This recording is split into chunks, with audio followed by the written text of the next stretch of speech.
Good afternoon, friends. Myself Amit Kar. By profession, I'm a tax consultant. आज bank में अचानक मेरे को एक फ्रेंड ने बोला कि मैंने क्रेडिट कार्ड से 1 लाख का ड्रॉ करके उसको म्यूचुअल फंड में इन्वेस्ट किया हूँ। तो मैंने उसको बोला कि म्यूचुअल फंड में तुमको सालाना 14% का रिटर्न मिले या ना मिले, तुमको क्रेडिट कार्ड से 14% 40% का रिटर्न डिडक्ट होना तय है। तो अमीर बनने का सपना दूर से, तुमको गरीब बनने से कोई नहीं रोक पाएगा। तो after some time he was stoned and मैंने उसको क्या एक्सप्लेनेशन दिया, ये वीडियो उसके बारे में है for the general consumer awareness. तो क्रेडिट कार्ड उसको डिजिटल इकोनॉमी को बूस्टअप करने के लिए आरबीआई और गवर्नमेंट का एक इनिशिएटिव है। बट जो बैंक है उस क्रेडिट कार्ड से अपने फ़ायदे के लिए उसको इस्तेमाल करता है। कैसे? तो हमको पहले ये समझना पड़ेगा कि बैंक क्या होता है। Commercial bank nothing but a organisation who accept deposit from the general consumer like you and me, और उस डिपॉजिट को वो दूसरे बिजनेसमैन को लोन में देता है और ज़्यादा इंटरेस्ट चार्ज करता है। फॉर एग्जांपल, मैंने बैंक में 1 लाख का डिपॉजिट किया, तो bank will pay me something around 7 to 8% interest, और उसी 1 लाख को वो किसी कॉरपोरेट को, किसी बिजनेस हाउस को 14% के हिसाब से लोन दे देगा।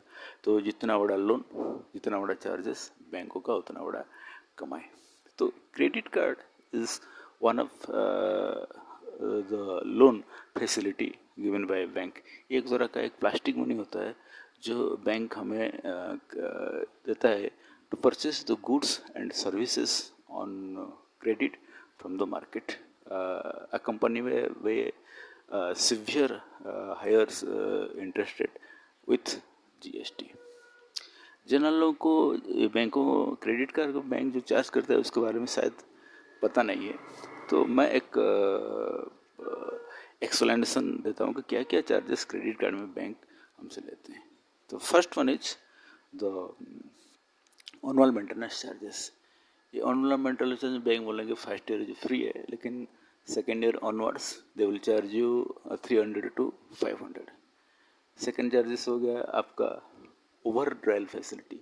अगर बैंक क्रेडिट कार्ड में आपको 50,000 का लिमिट दिया है और आपने 60,000 ड्रॉ किया, तो 10,000 पर गवर्नमेंट बैंक उस पर फिर 500 something around that charge deduct करेगा।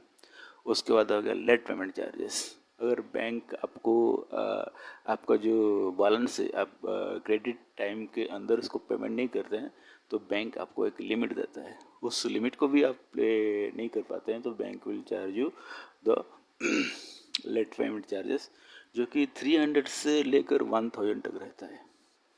उसके बाद और एक चार्ज आता है, that is called interest charges. ये सबसे डेंजरस और बहुत बड़ा चार्जेस जो बैंक हमसे लेता है, that is equivalent to 3% per month, जो कि ईयरली 36% से 40% बन जाता है। ये सब चार्जेस के अलावा बैंक और एक चार्जेस हमसे लेता है, that is called GST, which is charges 18%। ये जीएसटी इंटरेस्ट के ऊपर लगता है। सारे क्रेडिट कार्ड चार्जेस के ऊपर हमको जीएसटी देना पड़ता है। तो इतने सारे चार्जेस के बाद आपको ये समझ में आएगा कि अगर 1 लाख रुपीज़ अगर आप क्रेडिट कार्ड से एटीएम से निकाल लेते हैं, तो सारे चार्जेस मिलाकर 1 साल के बाद आपका डेट नियर अबाउट 1,50,000 बढ़ जाएगा। और ये ग्रेजुअली धीरे धीरे बढ़ता ही जाएगा, क्योंकि bank will charge interest on interest also. इसको कहते हैं डेट ट्रैप। जनरल कंज्यूमर को इस सारे के बारे में पता नहीं और इस डेट ट्रैप में इसीलिए फंस जाते हैं क्योंकि एक फ़ोन कॉल के जरिए उनको घर बैठे सिर्फ एक आधार कार्ड और पैन कार्ड की वजह में क्रेडिट कार्ड उनको इशू हो जाता है, without any agreement, without any solicitation और विदाउट एनी कंसल्टेंसी।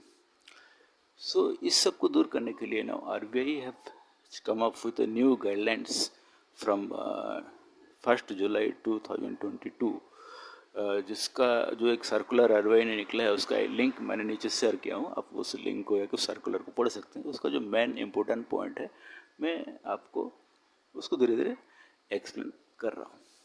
तो सबसे फर्स्ट पॉइंट आरबीआई का है कि अभी कोई भी क्रेडिट कार्ड अगर इशू करेगा बैंक, जो बैंक को एक डिटेल फैक्ट शीट कस्टमर को देना पड़ेगा जिसमें सारे चार्जेस का डिटेल और इंटरेस्ट कितना वो लोग चार्ज करें उनका इन्फॉर्मेशन रहेगा। नंबर टू, कोई भी कस्टमर से अगर क्रेडिट कार्ड को इशू किया जाता है तो कस्टमर का एक रिटिन कंसेंट बैंक को लेना जरूरी है। Without रिटिन consent they will not issue credit card. Number third, OTP verification होगा। आपका मोबाइल पे ओटीपी आएगा, ओटीपी वेरिफिकेशन होने के बाद bank will issue the credit charge, उसको एक्टिवेट करेंगे एंड फिर उसको बिल जनरेट करेंगे। अगर ये प्रोसेस से बैंक ना जाकर आपका क्रेडिट कार्ड एक्टिवेट हो जाता है और बिल जनरेट होता है तो बैंक को आपको डबल टाइम रिटर्न देना पड़ेगा।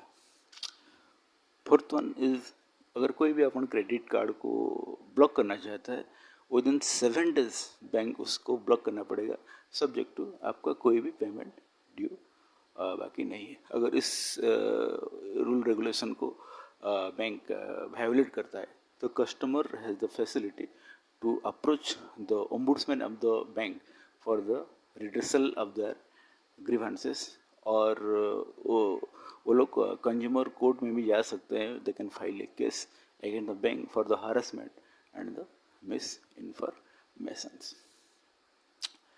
सो जो लोग डेब्ट ट्रैप में फंस गए हैं, मतलब क्रेडिट कार्ड में लेकर उनका बैलेंस ऑफ पेमेंट इंक्रीज हो गया, उनके लिए मेरा एक एडवाइस है कि ये कोई दूसरा बैंक से पर्सनल लोन 12% और 13% से लेकर उनका जो डेब्ट ट्रैप है नियर अबाउट 40% इन ईयर उसको क्लियर करे। और फिर भी उनको प्रॉब्लम हो रहा है, बैंक उनको कुछ थ्रेटनिंग दे रहे हैं, परेशानी कर रहा है, then they can go to Lok Adalat, they can approach to Lok Adalat for the settlement of their account. Lok Adalat में तो सिर्फ उनको एक एप्लीकेशन देना पड़ेगा और Lok Adalat will send a notice to bank, bank Lok Adalat में आएगा और आप और बैंक मिलके जो भी होगा वहाँ पर एक एमिकेबल सेटलमेंट होगा। So with all those things, myself Amit Kar, signing out.